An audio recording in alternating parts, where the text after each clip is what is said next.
Alright, we're back. This will be a short one today. I'm gonna go play Heroes of the Storm at some point. I'm hoping I have a few hours before that, though. Yeah. I was thinking last night. I want it on the record. I was thinking on the name Heritage Found. And so, if I understand the way that they're using it correctly here, heritage would be like the culture of your ancestors, more or less, right? And like their wealth and stuff, right? Like your heritage would be like the land that your ancestors bequeathed to you, and the stories and culture and stuff, right? I'm pretty sure. I'm pretty sure that's roughly what it means. So if this is heritage found, presumably from, well, it would be classic Final Fantasy for it to be named both by the people that came here and the people that were originally here. Erenville's people. But assuming that the name is given by the people who came here from the other side of the portal, Shard number 9, for lack of a better name, then presumably the implication would be that the source is their heritage. That's how they perceive it, right? Which would mean that they believe that they're entitled to the source in some way. And likely, it would seem to me, there's something wrong with their shard that they need to run from. And if we're assuming that the Ascians were probably messing up all of the shards, in some way or another, you know, laying plans of different lengths and such, then it would seem reasonable that perhaps not only was that line from the dungeon that the dude said will reclaim our honor referring to, but also this heritage found referring to, I would guess that it's a conflict of some sort that the Ascians instigated. I mean, after all, it's common belief, at least, if not knowledge per se, that war advances technology much faster than anything else, right? I kind of think that perhaps there are other things that have similar effects, but certainly it can't be disputed that war is an extreme propellant force for technological advancement. And so, operating off of that precept, we could... I think it's safe to assume that some sort of conflict is and has been going on that shard. Probably time-related, right? Seems like shard travel normally comes with some timey-wimey stuff. Likely this conflict was instigated by the Ascians, and likely it is a reason for which the people on that star, or reflection, want to come to the source, right? And they're willing to put themselves, or at least some contingent of their forces, under Zeral Jah's dominion in order to achieve that goal. That's my analysis, based off of the name of the zone. A rusty train turntable. Yes, we have to go and examine 13 different things to establish that this is, in fact, old.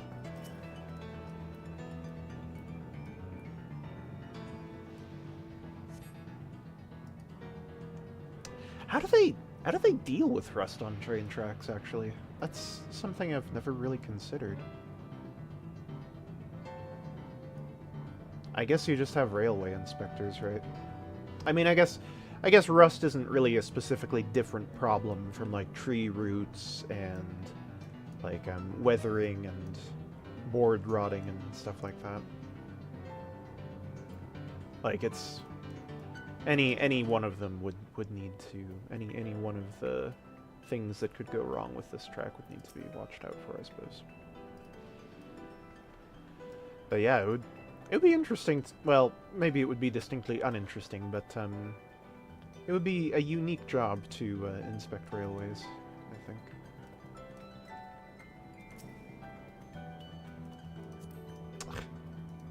This dragon, always in the way.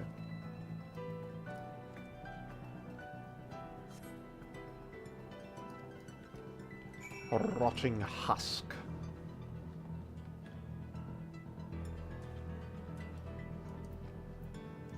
Oh, hey. Wait, he's just chilling. Why? Okay, so, hold on. So, triangle means... Oh, for fuck's sake. Why are emotes case sensitive? So, triangle means we're gonna kill you all. And vertical eyes means I'm gonna stare at the floor pensively. Is that it? That's great. Good to know.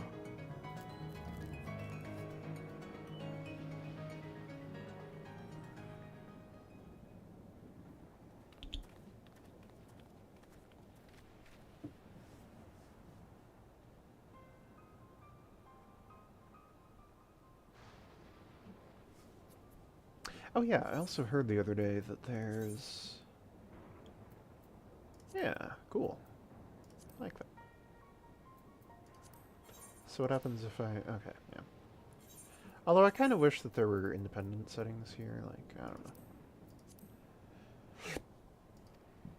I do like that they added that, though.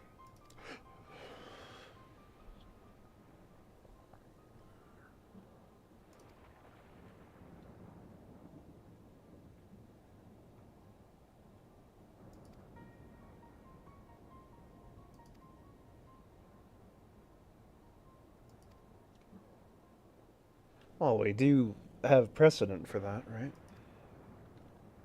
Ah.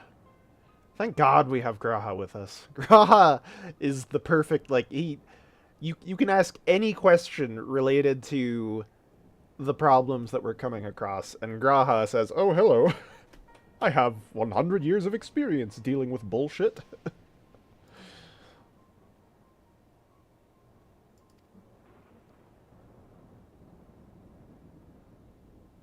You know, it's... Honestly, I don't know if they originally, like...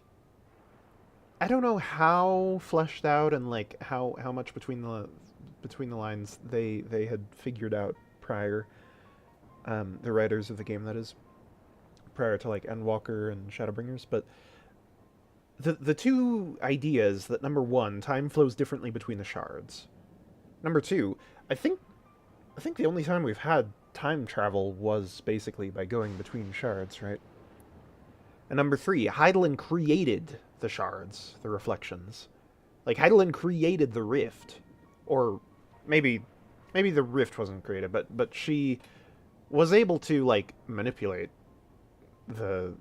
reality to either create the rift or take advantage of a pre-existing rift or something along those lines.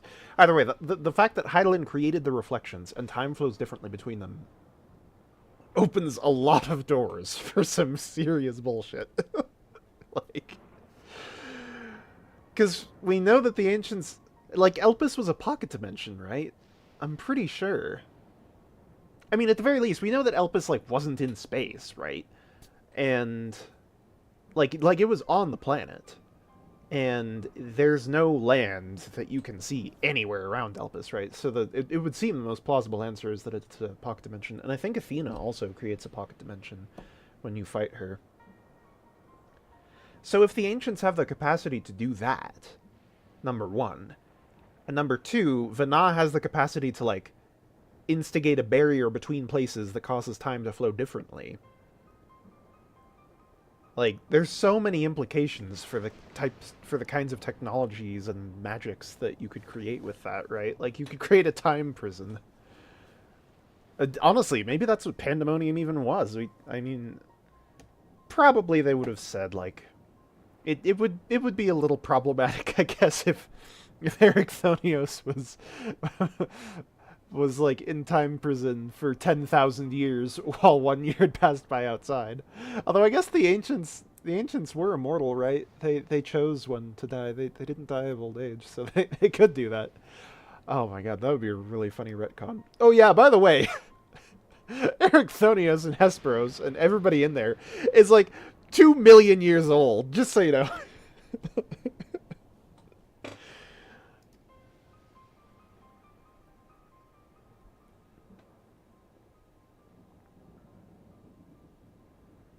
But yeah, I guess it was established, obviously, from Heavensward, I think, is when they established the reflections. I think the reflections were... I mean, they were definitely... At least the 13th was alluded to, and I think other reflections were as well. But, like, they fully established that Hydaelyn sundered the planet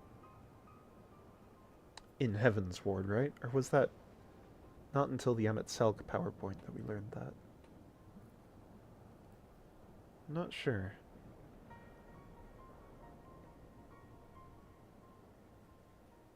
I don't know.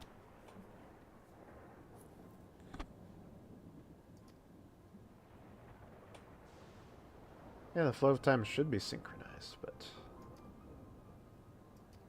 what if it's not?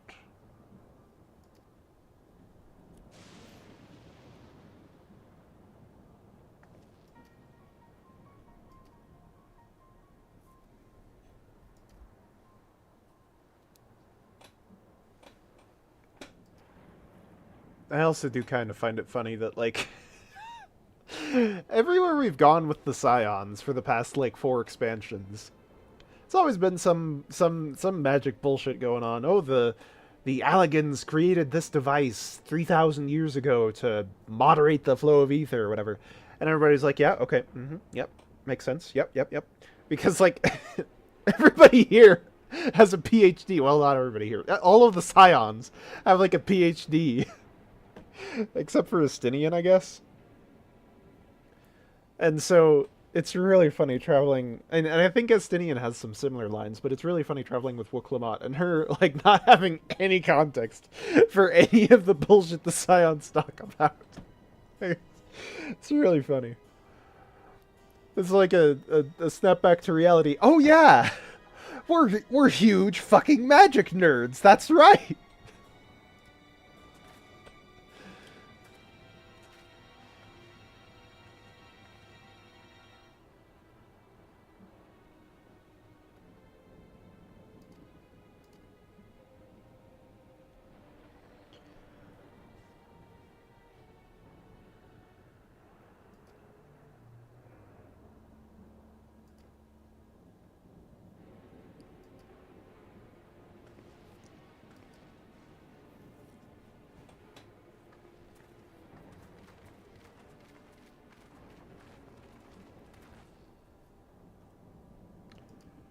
Lightning rods. Oh yeah. Have they been doing that the whole time?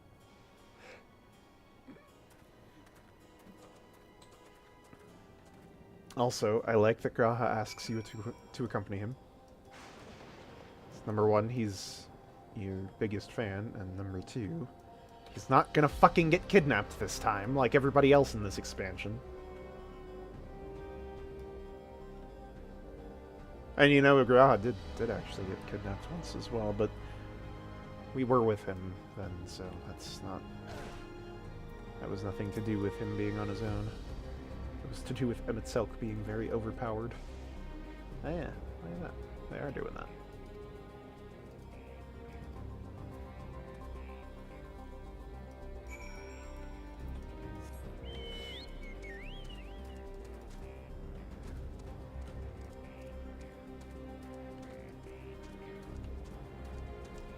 So this... is this... I guess it is. I guess this is the Levin city that they showed us, right? They did imply that time had passed, though. Like they mentioned that the inhabitants lived underground or something to avoid the lightning or something like that. Like there was supposed to be a full city in the lightning zone or whatever. I don't recall it looking like a goddamn UFO. But maybe it could be that, like, this is all they showed, like going up to there, and we only saw this part, which looks less like a UFO. Not sure.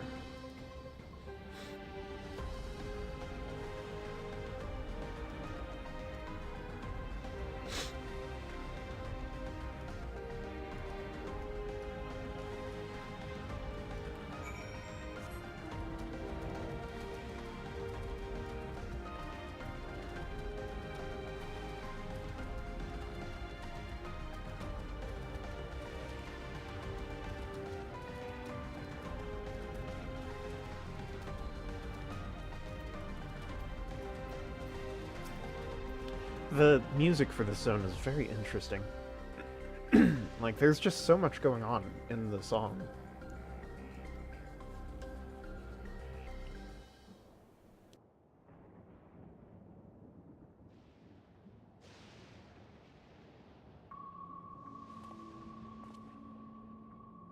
Oh boy. Creepy alien music.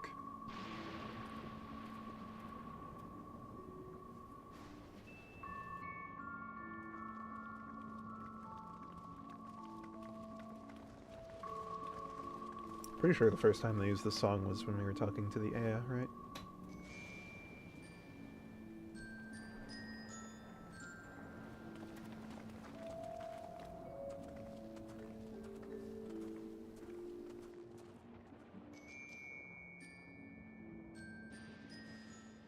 My home. It's in ruins.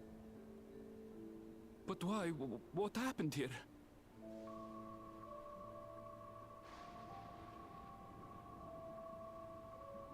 And where is everyone? I had a look in a few of the other houses, but they had clearly been abandoned. Damn it all. None of this makes sense. Excuse me? Are you looking for someone? She's here? Wow. Just right away, huh? This feels like an old Final Fantasy song.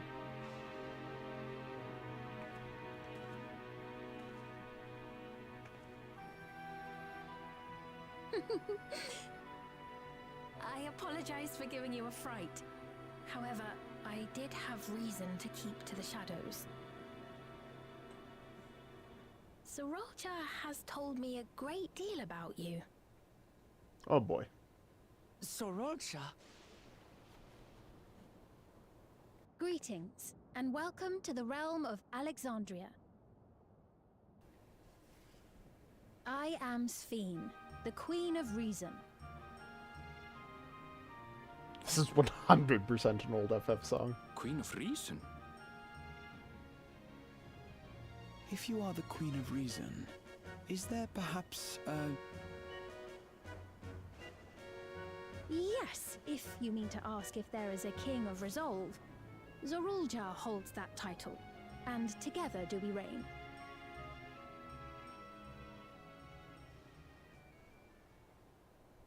Then you are both behind the attack on Tulihiola. And I doubt you're here to offer us a warm reception. No, you have it all wrong.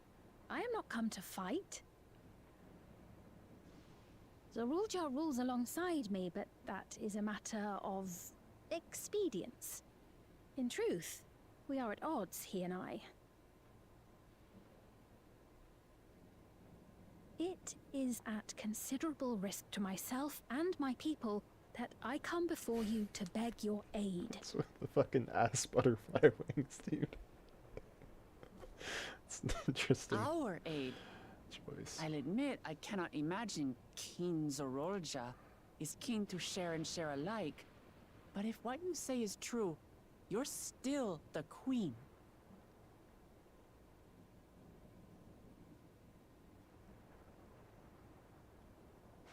Indeed. But I was once the sole ruler of Alexandria. Until one day, he appeared, bent on conquest. In my weakness, I feared his power.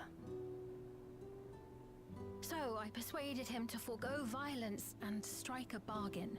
I would remain queen, and he would receive technology that would empower him to achieve even loftier ambitions, along with the knowledge to use it. A gamble, to be sure, but if it might spare my people...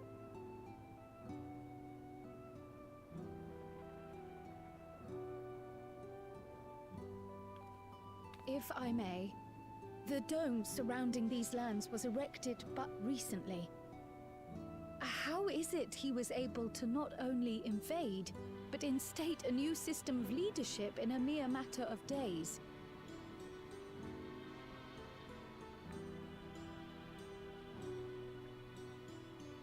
I've never heard of your realm.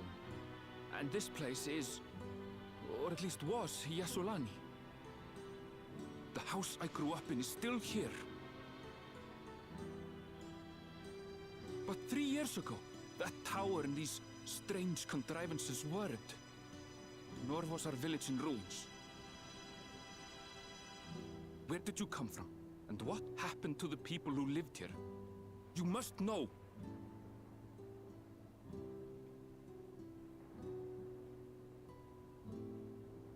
I realize how confusing this all must be.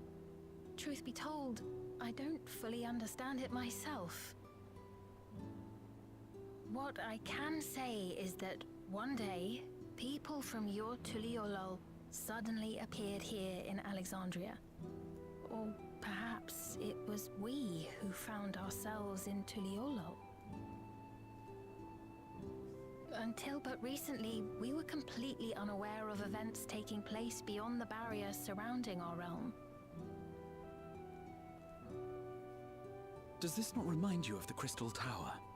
How after the 8th Umbral Calamity, we devised a means to transport the Spire across time and space from the source unto the first. I've been saying that since the damn thing Granted, appeared. this is on a much larger scale, if that is indeed what has happened. Not only the people and structures, but also the surrounding environment. Regardless, the people of Lakeland perceived the arrival of the Crystal Tower much as the Queen describes her own experience. Sudden and inexplicable. Well then, you appear to have a better grasp of our circumstances than we do. Indeed, more than I dared hope. In which case, a closer examination of the effects of this phenomenon may afford us more insights. Allow me to take you to the outskirts. A number of the Shatona live there as well. Perhaps your acquaintances are among them. Hold on. If we accept, there's no guarantee we're not walking into a trap. But if we're to defeat Zorolja, we need to understand how he grew so strong. Besides...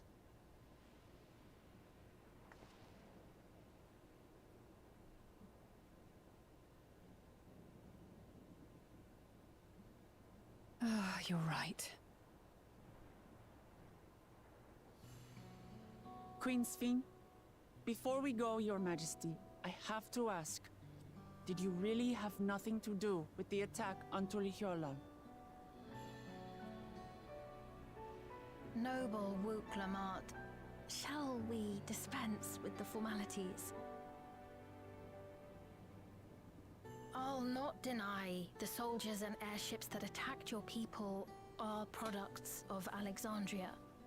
But it was Zorolja, not we, who fashioned them into weapons of war and laid siege to Tuliolol. Hello, Brad Smith. Yeah, I obviously really enjoy this game. Right now, we're just going through the story, and I think it's pretty good. There's a lot of interesting things happening right now. Of course, you know, this is 5 expansion. You're watching this without 5 expansions worth of context, but yeah, if you're interested, sit back and enjoy. I can answer any questions you have.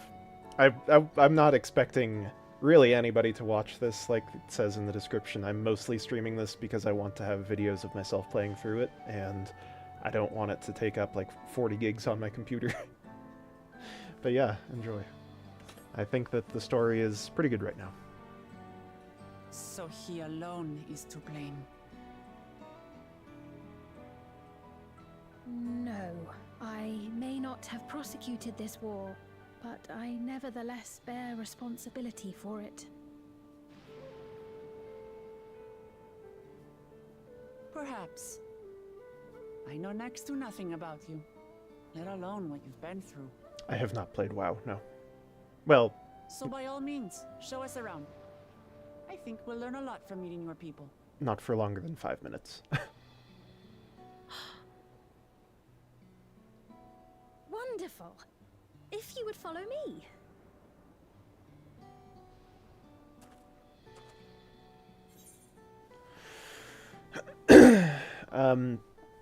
I did have some interest in playing WoW once upon a time. I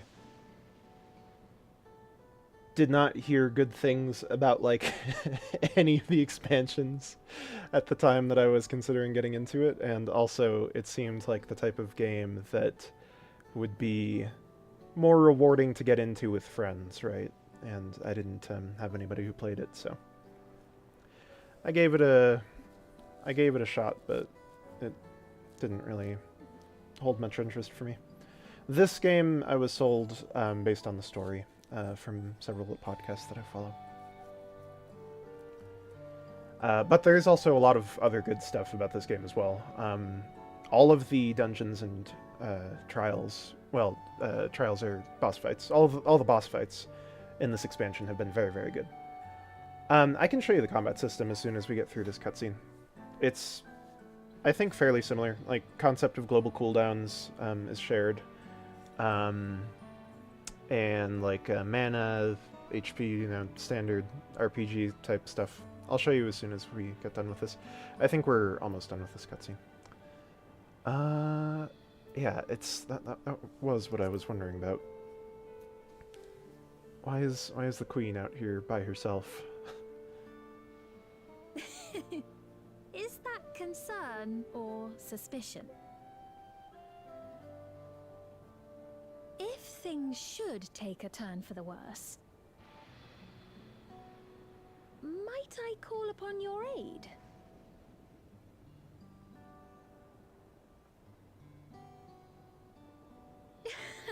I jest, of course, but you do strike me as the most capable here. I have slayed like 10 gods, so that is accurate. Yeah, I have played, I guess longer than 5 minutes. I played like half an hour of WoW, so like enough to know the combat system, and I have watched a fair amount of it, so like I have a general idea. I will say that the combat in this game, I'm Scholar right now, so if you're completely unfamiliar with this game, you can play any class on your character. So this is all the classes that I have unlocked right now. Right now, the maximum level is 100. Each expansion goes through 10 levels, except for the beginning of the game, which goes up to level 50. And so, I can play through, for instance, with my Paladin, I can play through any content from the beginning of the game, A Realm Reborn, up through Heaven's Ward, whereas with, like, Samurai and Reaper, I can play through anything up to the end of Endwalker. And so Scholar is one of the 4 healers. It's my favorite class generally.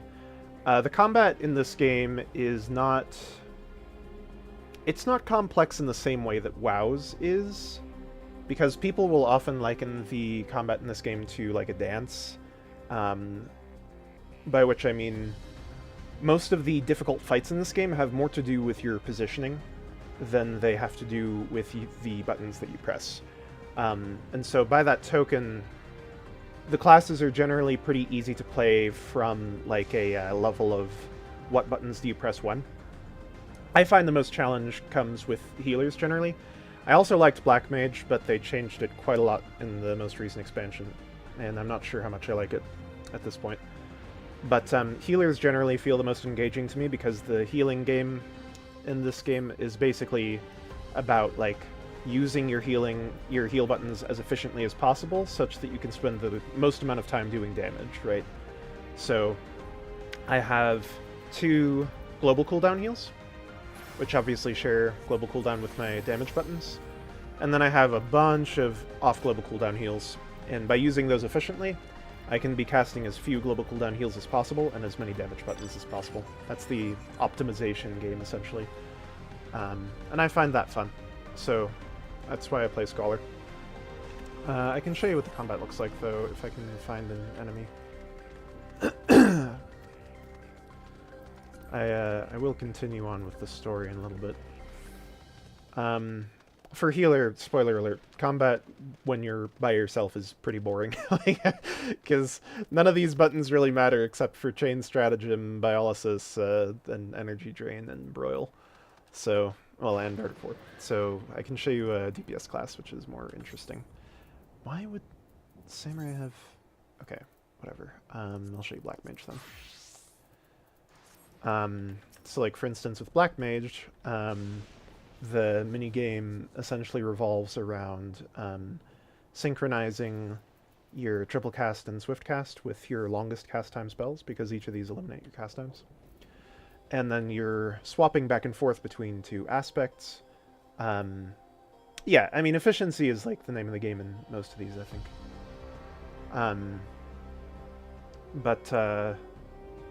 In this game, healers do a lot more damage than in WoW, is my understanding, generally.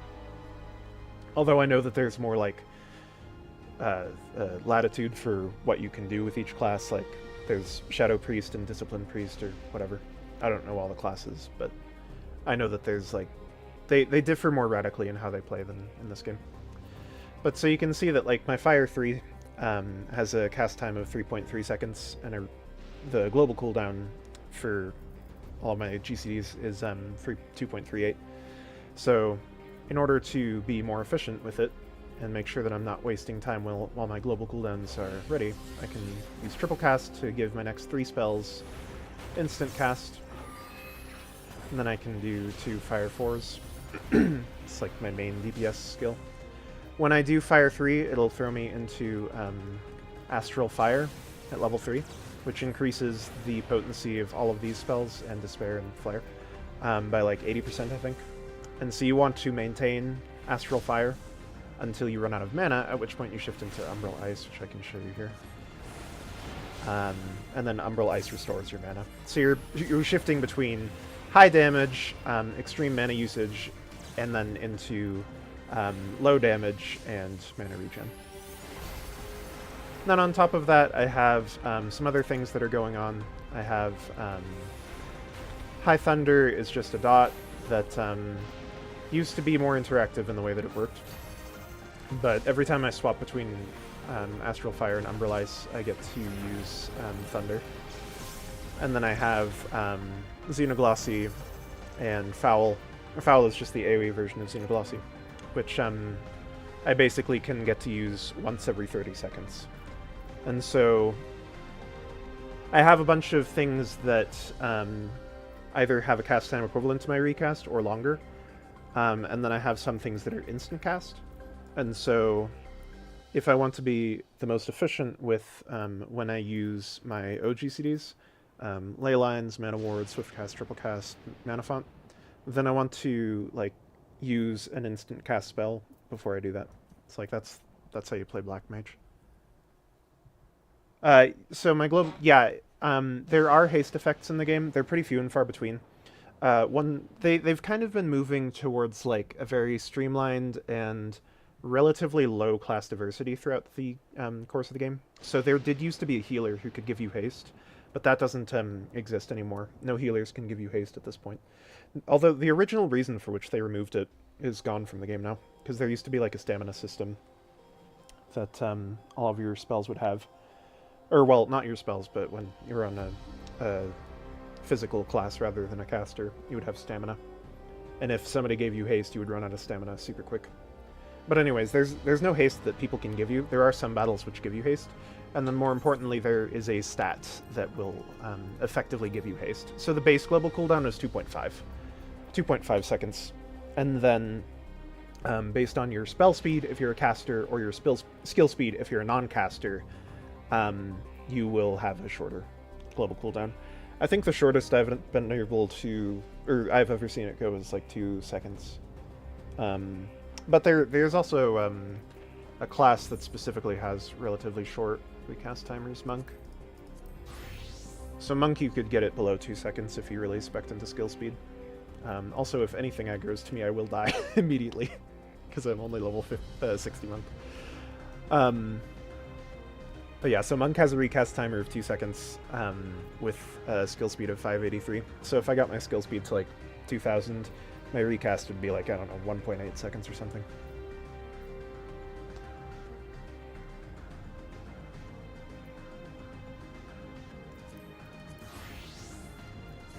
I can also show you how Scholar looks real quick. So I have my I have my fairy. I have to resummon every time I swap off Scholar. Fairy just passively heals people nearby, and Fairy also has some buttons that it can use. And then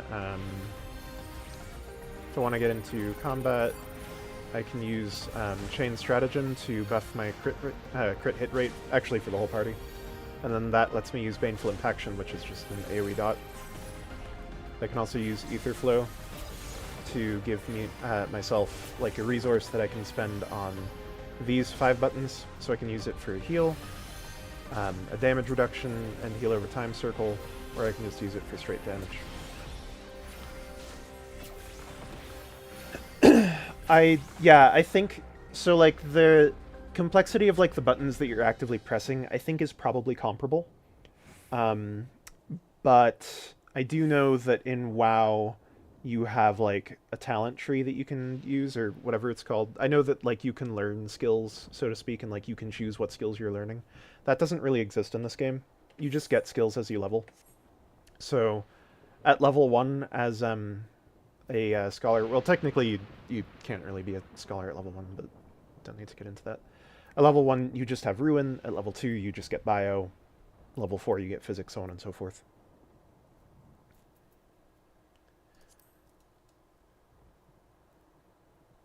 So in that regard, like everybody's playing the same class, everybody knows the optimal way to play the class, so on and so forth. But by which I mean not everybody's playing Scholar, but everybody who's playing Scholar is playing the same version of Scholar. They're playing the same, you know. You're playing Scholar, you know exactly what Scholar is.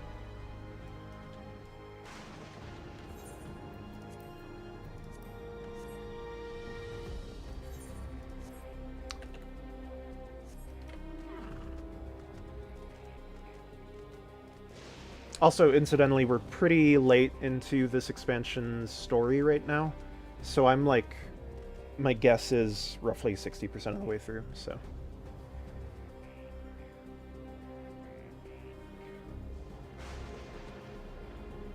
Usually dictated by a simulation system. Yeah, I'm aware of that, yeah.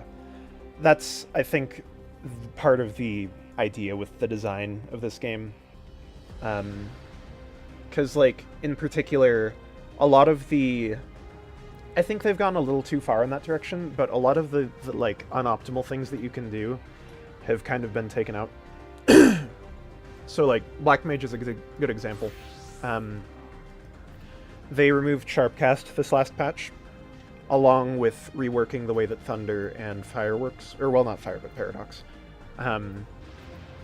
Because it used to be that a very, very important part of Black Mage was managing your procs, because your procs would give you instant cast spells that, like I said, you can overlap with your triple cast and stuff to optimize your damage output.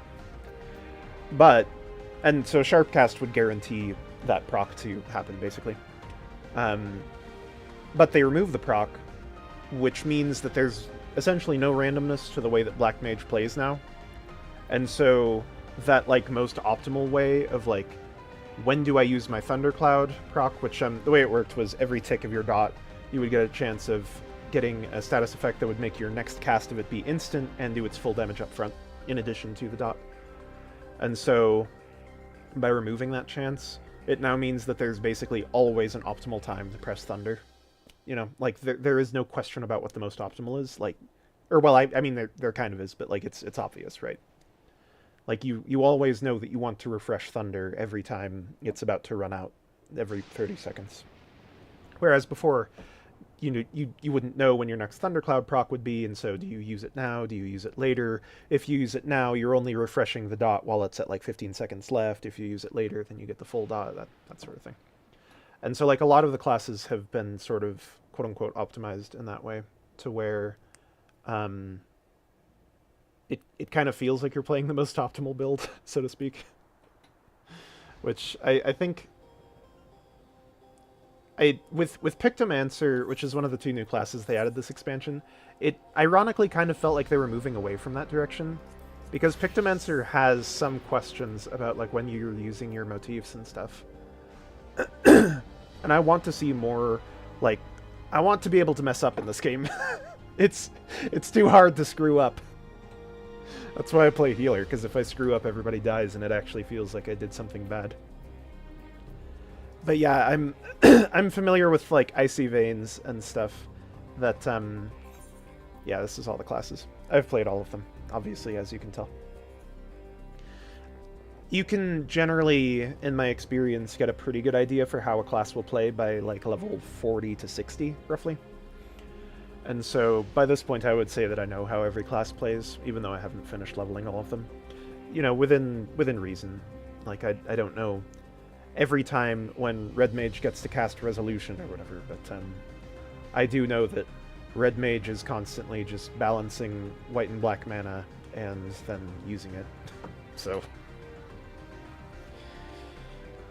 and, like, that's the whole way that the class plays all the way up to 100. But yeah, Yoshi P, the lead designer for this game, has said that he wants to... yeah, I can show you that if you want. It's just like a special resource. It's not actual MP. Yoshi P, the lead designer, has said that he wants to have more class diversity. What he actually means by that is anyone's guess. Let's see, if I aggro anything at 75, I think I'm almost instantly dead. I can teleport back here, that's fine. What's 75? That's, Stormblood? No, Shadowbringers. Go here.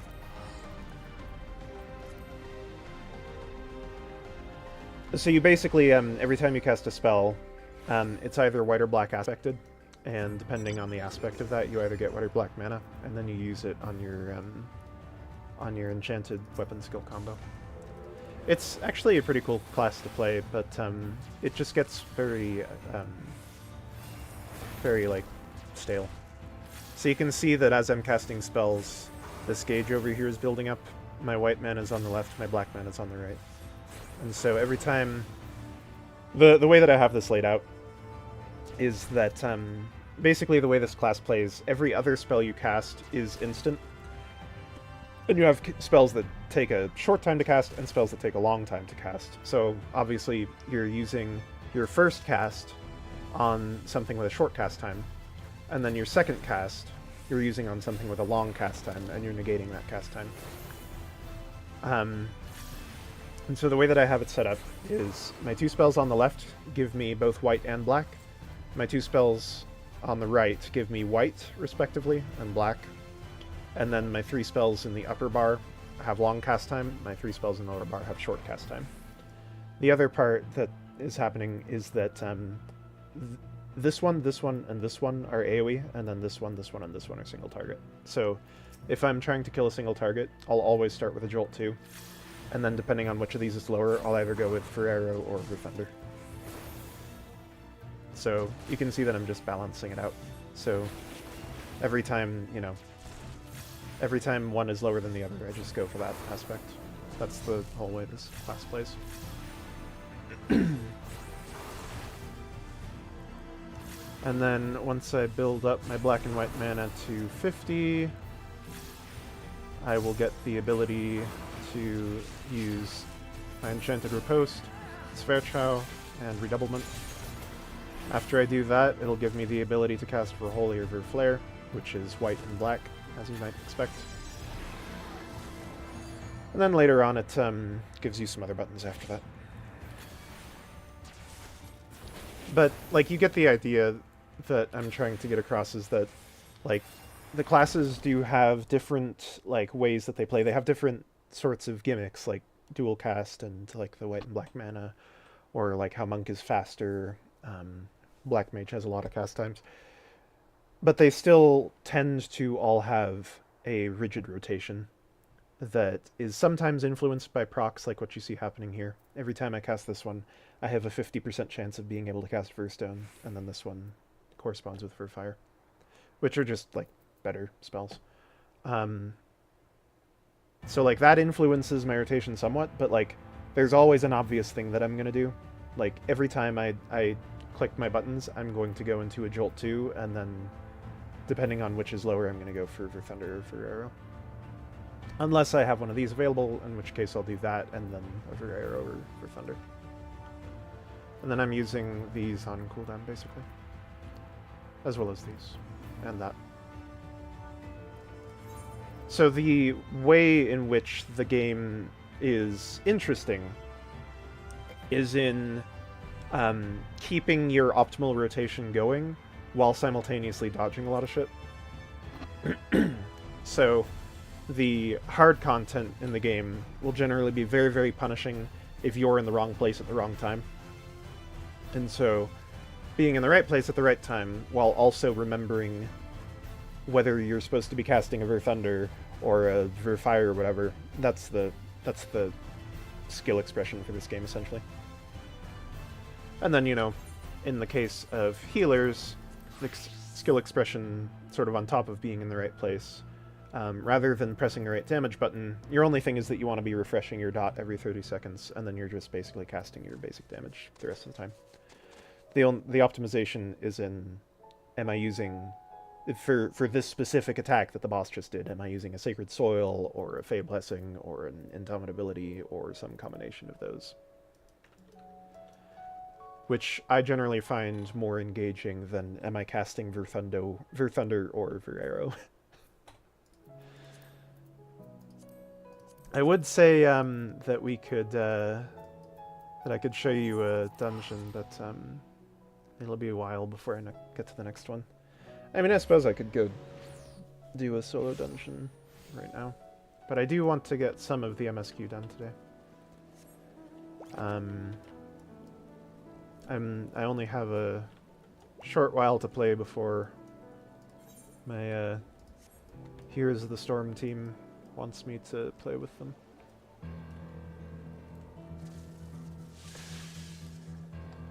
There's a lot of other cool things about this game too. The housing system isn't a thing in WoW, I don't think. Actually, you know what? I can afford the teleport fees. I've got 14 million. I'll show you my house real quick. It's not much to speak of. This is my house. It's got an arch out front. Nicest part about it is that I have a striking dummy right here. Whenever I want to practice my buttons, I can just go beat it up.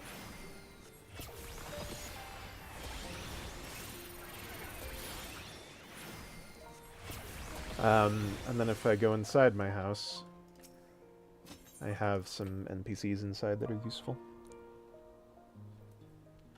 I also have a jukebox over here that plays whatever I want among the songs that I've unlocked. I like Voice of No Return. I have some scant decorations in here. And whenever I want to fix my gear or meld materia, which is like a, I don't know, it's like a little buff to your gear, I guess you could say. I have those NPCs here to help with that.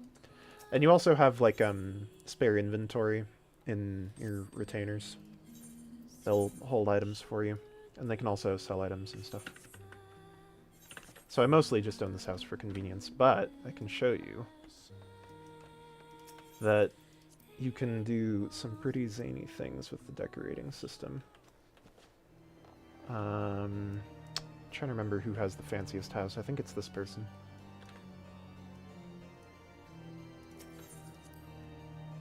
You can also obviously lock the door if you want. You can set it to be open or not. So this person has like a sort of witch house, and for some reason their retainer is a mannequin, which is distinctly creepy. I also have no idea what song they're playing in here, but it's some sort of sinister song. This one isn't the fanciest house I've ever seen, but it's pretty elaborate what they've done here.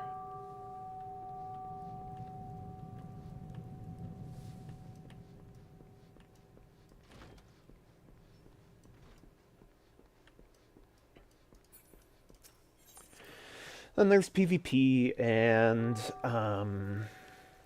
there's the fights, there's story, obviously. What else does this game have? There's crafting and gathering, that's fun. I'm most of the way there on my crafters. Most of the way there on my gatherers, except for Fisher. That's mostly what this game has to offer. There's some other things too. It's like treasure hunts and stuff. Fates. Hunt trains are fun. There's these elite enemies which will spawn in all the different zones, and people will just gather up in like the major cities and say hunt train is gathering to roll out in 5 minutes, and they'll like dispatch people to shout in all the different zones, hey, come to Ul'dah for the hunt train, and they'll roll out, and they'll all go beat up the difficult enemies together, and you get some rewards for it. Running hard dungeons that you can do with other people. Yeah. I mean, so one of like the main sort of thrusts, or well, that's not the right term. One of the main mechanics, I guess, of this game is that you get pretty good rewards for doing your dailies. So I think WoW has a similar system, but it's not as developed as the Duty Finder, which this basically lets you choose any multiplayer thing in the game, right? Except for like the super hard stuff. You have to go into what is it? Raid Finder? I don't remember. Any of the like regular or moderately hard stuff in the game, you can select in Duty Finder, and then it'll find you a party for it, which I think is like LFG in WoW or something. And so your duty roulettes will just select a random like dungeon or trial, which, like I said, is like a boss fight, or alliance raid, and it'll just give you a party. And whether or not you consider any of the dungeons in this game to be hard is questionable. There were some that used to be fairly difficult that they took the bite out of, like I think Stone Vigil Hard used to be quite difficult. Wanderer's Palace, I think, as well. Party Finder, it's Party Finder is like more of a sort of recruitment-like system. So Duty Finder is like it'll set you up with a party, right? It'll find people for you. Party Finder is more like, I want to recruit people for this specific thing, and so now it'll show up here. And then if you want like to invite a bunch of your friends from like different servers and stuff, you can do private parties as well, and that'll just have a password. But yeah, this so this is generally what you would use for like harder content. I think I'm trying to remember. Do you use? Is there a raid finder? I think you use party finder, right? Yeah. No, there is a raid finder. That's right. I'll be honest. I don't remember what the difference is between party finder and raid finder. But yeah, like if you want to do hard stuff, you can set this up and just basically recruit people for it. So you can see a bunch of different raids and stuff that are here. I don't know why somebody has high-level dungeon duty roulette here. There's no requirement. You can do anything you want with anything up to the limit. I don't think you can go over the limit for like if I wanted to do like the raids from if I wanted to do the raids from Endwalker, that's supposed to be an 8-person duty. I can do it with 1, 2, 3, 4, 5, 6, 7, or 8 people. And I can also choose to remove the level limit. So by default, it'll sync you to level 90 and item level 570, which item level is like your power level in this game. Your character level is like the sort of limitation on the best items you can equip and the spells that you have, but your actual power is decided by your item level. And so by default, it'll scale you, but you can like remove that scaling if you want, and then you could just it won't. So the HP won't scale to the number of players in your party, but you could conceivably do this content for. I think most of the Savage raids would have an enrage timer on them. These raids mostly don't have enrage timers, so you could do most of these raids with like 4 people if you wanted. You would just need to have enough healers that you don't die. But you can also, like I said, you can remove the syncing on that. So you can make it so that you can play through these as level 100. And so like, for instance, I can and have soloed Deltascape, I believe, just by myself. Maybe not Deltascape. Deltascape I might have needed like 2 or 3 people. I don't remember. I've soloed some of these definitely though. Some of the level 50 stuff. Just by removing the sync.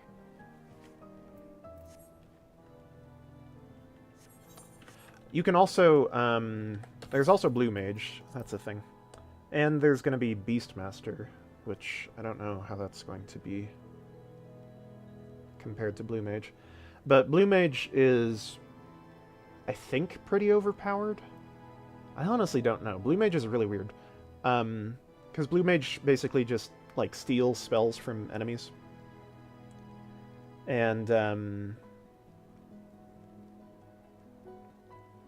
Blue Mage can, like, do anything, so, like, it's all jobs in one. And so you can't do Blue Mage with, like, normal story content. Like, I can't do a duty roulette with Blue Mage, but I can, if I want to Party Finder, I can include a Blue Mage in there. Although I think that they would restrict you on, like, the new content, like if the new Savage raids and stuff.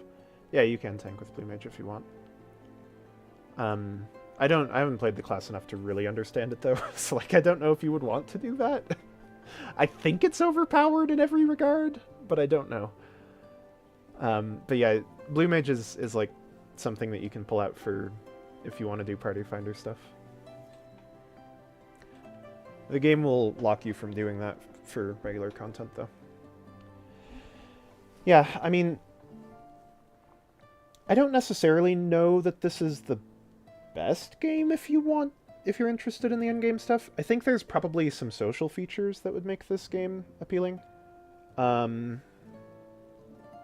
Like you might want to like run endgame dungeons and also hang out with your friends in like a free company house or something, and like I could see this game being appealing for that reason. But if you're just in it for the endgame stuff, I honestly don't know if this game is the best one. Like, I haven't played that many MMOs either. This is actually the only MMO I've played apart from, like, the half hour I played of WoW. In terms of the best tank to run with, they're all fairly similar, but Warrior... It also depends on the type of content that you're doing. Warrior is, the general knowledge is that Warrior is the best for dungeons, because if you play Warrior right and you have good enough gear on, you can solo any dungeon. At least the ad phases. There's probably some dungeons where you can't solo certain bosses, I would imagine. Like, I think there might be some bosses that inflict you with doom or something, which you'd need a healer for. But, like, a warrior can solo almost every dungeon. In terms of, like, raids and... which also, I should clarify, raid does not necessarily mean the same thing in this game as it does in WoW. I think on, like, from the broad perspective of, like, this is difficult content that, like, you'll spend a week with your group trying to finish, like, that would apply to the Savage raids specifically. But there's no, like, the normal raids is just one boss, right? And maybe they have an ad phase, but, like, there's no trash.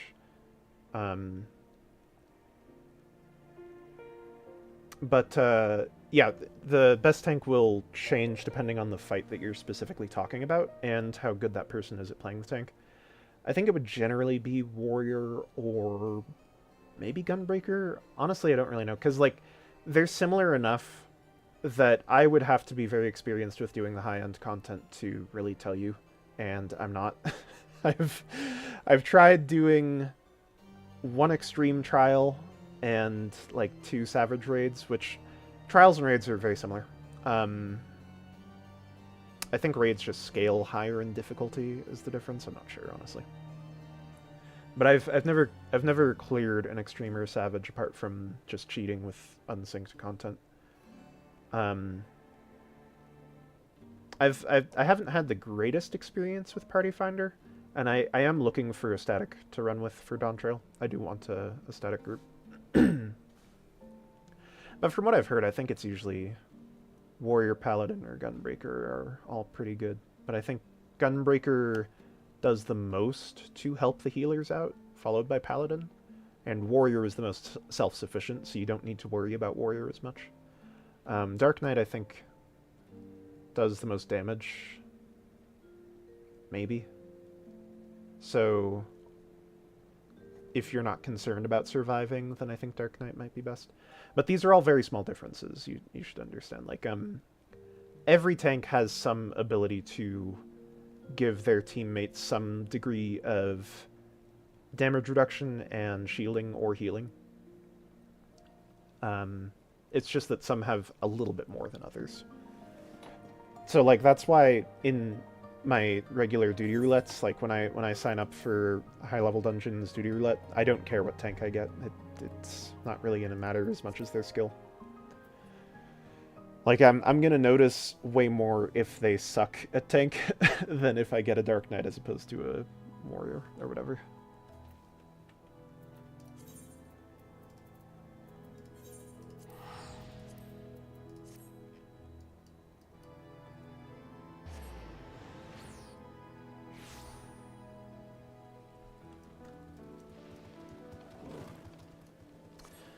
Did I ever get that thing?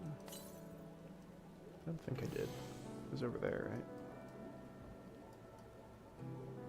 Yeah, there it is. Yeah, sure. I should mention as well, there is a free trial goes all the way through Stormblood. I've never looked at level skipping, so I don't even know how that works. I would imagine that if you want to experience the endgame content, you would have to buy the full edition. And then you would have to level skip. But if you are willing to sit down and go through the story, I would recommend it. Like, you know, you don't have to be super invested in it. It's a good story, either way. Although I will note that the A Realm Reborn bit is the 2.0 version is not as good as what comes after, because they were rebuilding the game from the ground up essentially in A Realm Reborn. That's why it's called A Realm Reborn. So the game suffered as a result of how much stuff was going on the back end, but everything from Heavensward on is very good story-wise. Dawntrail, the trial, I don't know if there's a level limit on the trial, but the level limit on the content that you can do would be 70. Because A Realm Reborn encompasses everything from 1 to 50, Heavensward encompasses everything from 50 to 60, and then Stormblood from 60 to 70. And like a year ago or so, they added Stormblood to the free trial. So yeah, you can experience what the endgame content was, like, 9 years ago, in the free trial, but you won't be able to experience the endgame content right now. And I don't know if you can skip to the end of the free trial. I have no idea how that works.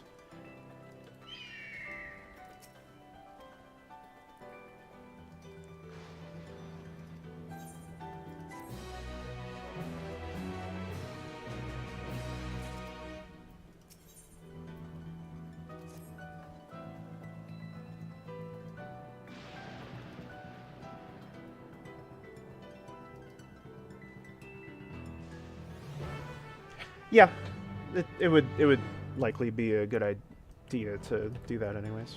Yeah. I think most people who buy the level skips generally are doing it for alternate characters.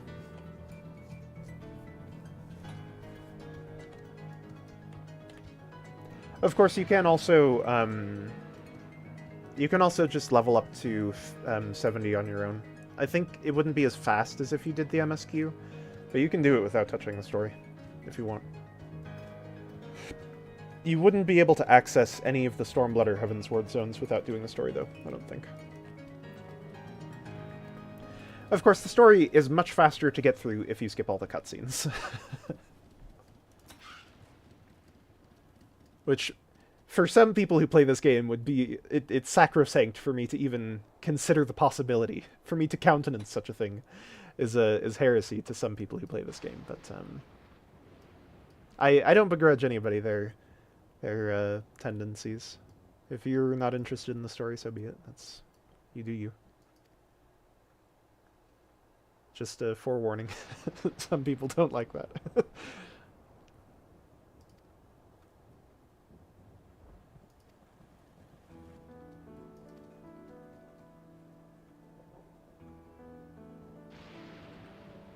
Electropy, or electrope.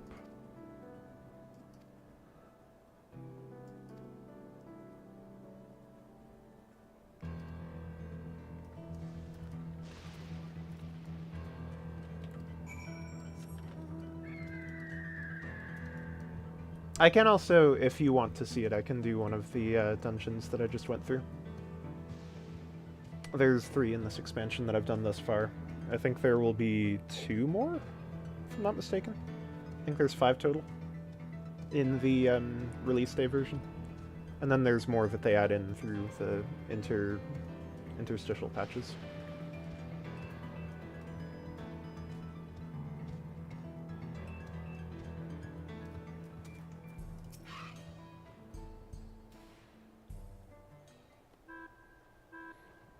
This is certainly old Final Here we Fantasy are. music. Though you'll doubtless find much of what you see in Alexandria strange, the traditional agriculture practiced in this village at least should be familiar.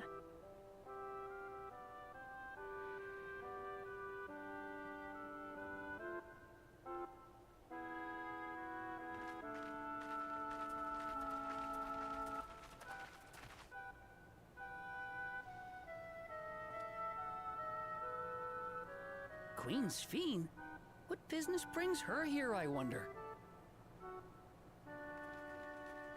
The Queen has come!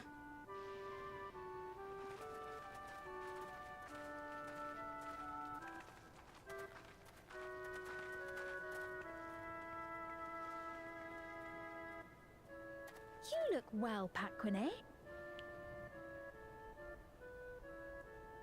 This is certainly a change of tone. And Catogne, I see you've already taken to your new position.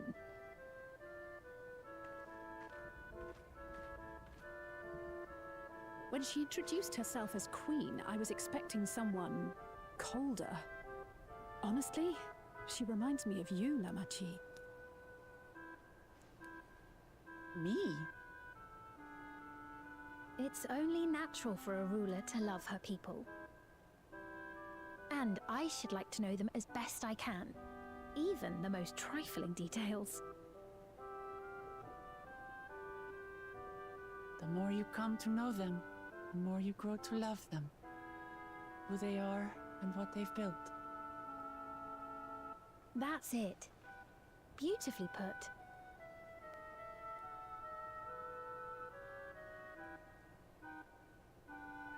And it would appear that she is well loved in turn.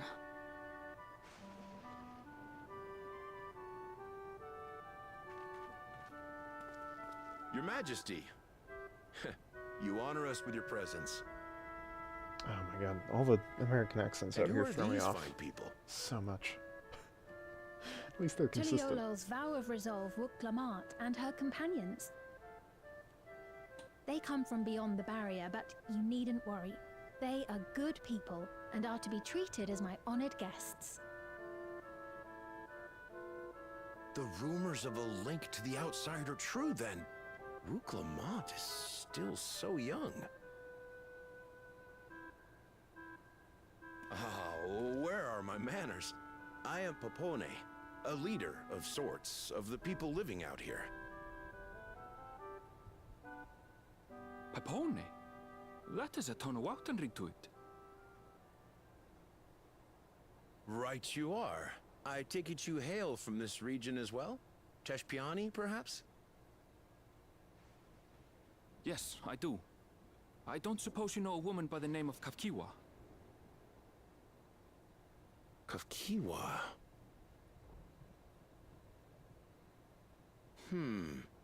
I'm afraid I'm not sure if I've ever met someone with that name. Oh. Mother isn't here. But it's a relief to know at least some of the people of Yasulani are alive and well. Your mother, you say? Now that you mention it, I do see the resemblance. You know my mother? I do. Yes. Then tell me, please, where is she?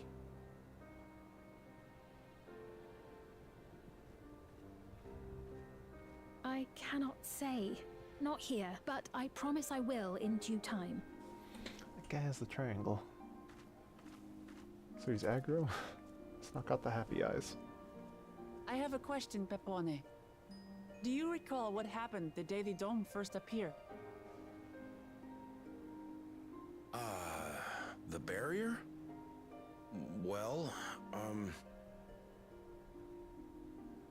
I remember fixing a shelf that had collapsed after a terrible earthquake.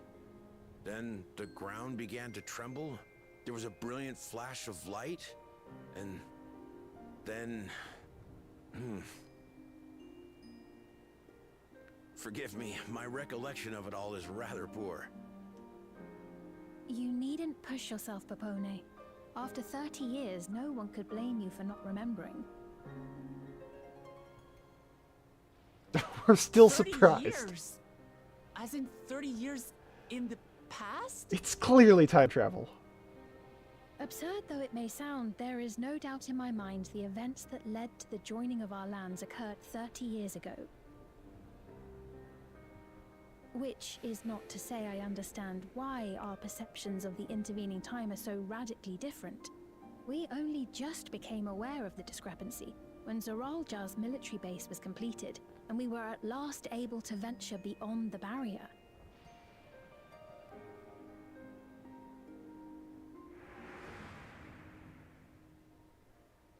I believed you long dead. Oh, it To makes have the chance sense now. to kill you myself is an unforeseen blessing.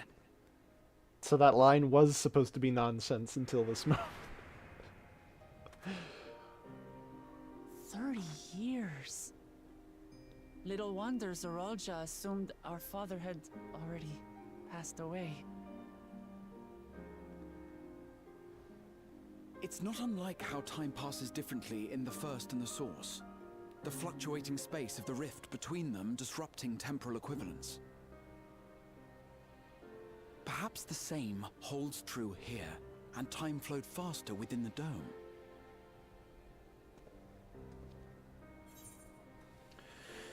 Yes, this... Well, I'm wondering if that means that the reflection has partially intersected, right? Yeah, that's... both of these are very good questions.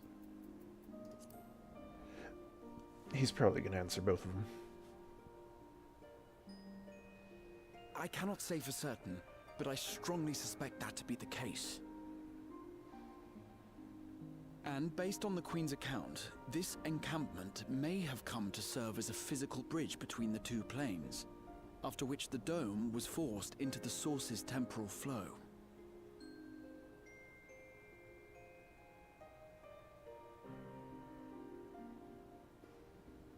If we're to be certain of anything, we need more information. Sphene, would it be all right if we had a look around and spoke with the townspeople? By all means. Time to see what we can see of Alexandria, then.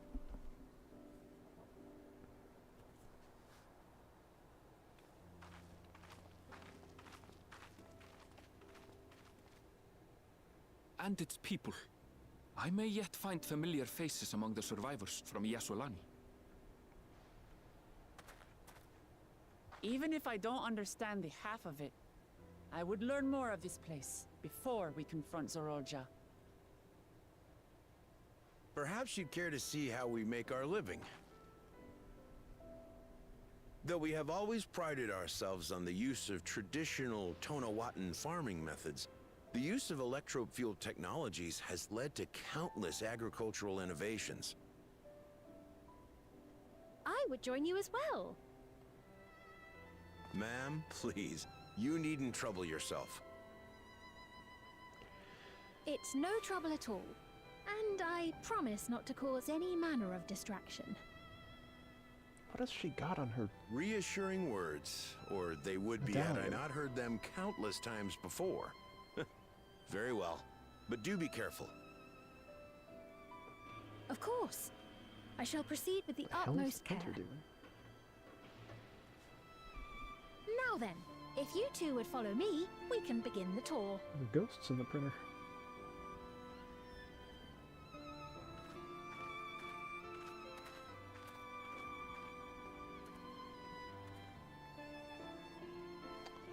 I can't say that I trust her yet, but I trust that her affection for these people is genuine, and that's enough for me.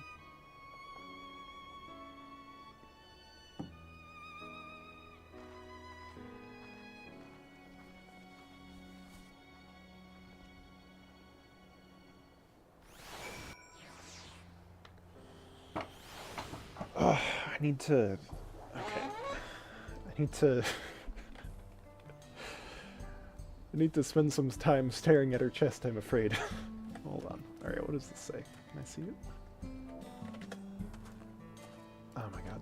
She's such an awkward height. I don't know that there's any way for me to... I can't zoom in any farther, I don't think. There's no way for me to get closer, right? Can I, like, do that? No, that doesn't change my head height. What does it say, bro? What does this say? I need to know!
Yeah, guests from beyond the barrier that just crashed a dynamite train into the edge. Yeah, our esteemed guests who blasted the door open with a dynamite train going at 100 miles an hour. Yeah, we're here to learn about your farms. That's why we came. It's really funny. Visitors from the outside, yep. They must get dynamite trains blasting holes in the barrier every day.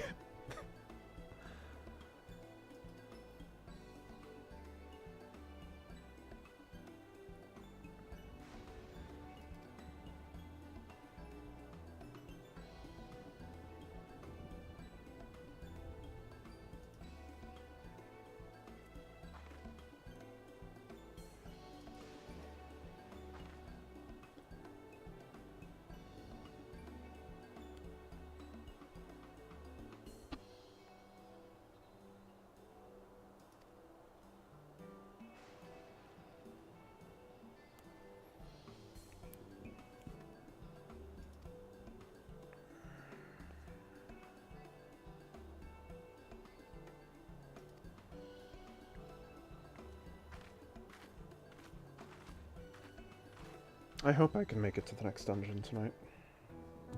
I don't know what it would be, though. It may be on the other shard.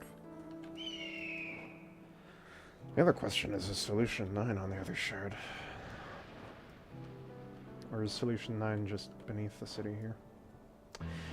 I feel like there was something they said about a city beneath that tower, and I don't know if that was supposed to be Solution 9 or not.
Yeah, so we have a future city.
I'm hoping that they just give us a cutscene where one of the characters asks her what the medallion on her chest is, and she just tells us.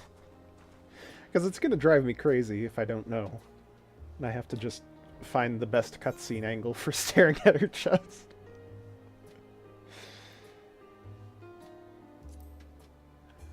Yeah, everything was surprisingly normal for the time city that's constantly enshrouded in thunder.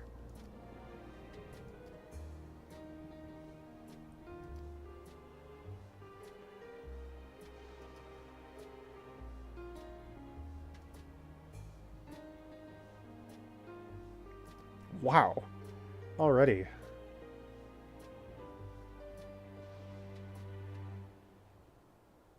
We're that casual with each other already.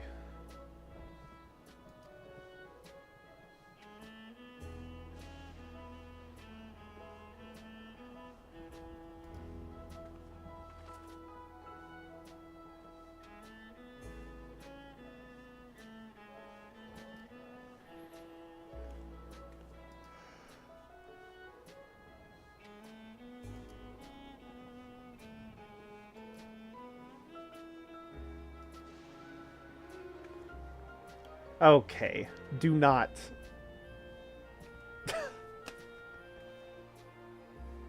Yeah, okay, Tezo, shut up.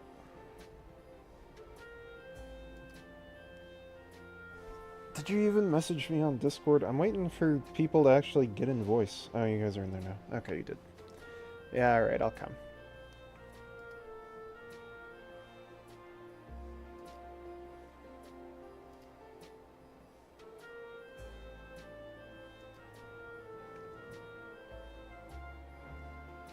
I just checked the Discord like 10 minutes ago.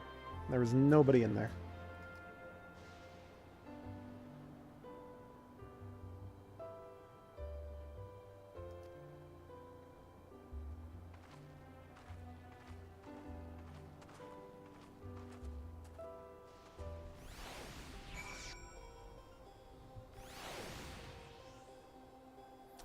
Okay.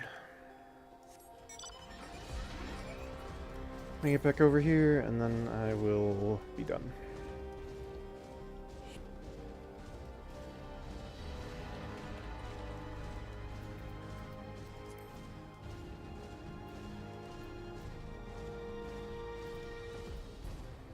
Alright, well, that was short, but off I go to do my solemn duty, or whatever.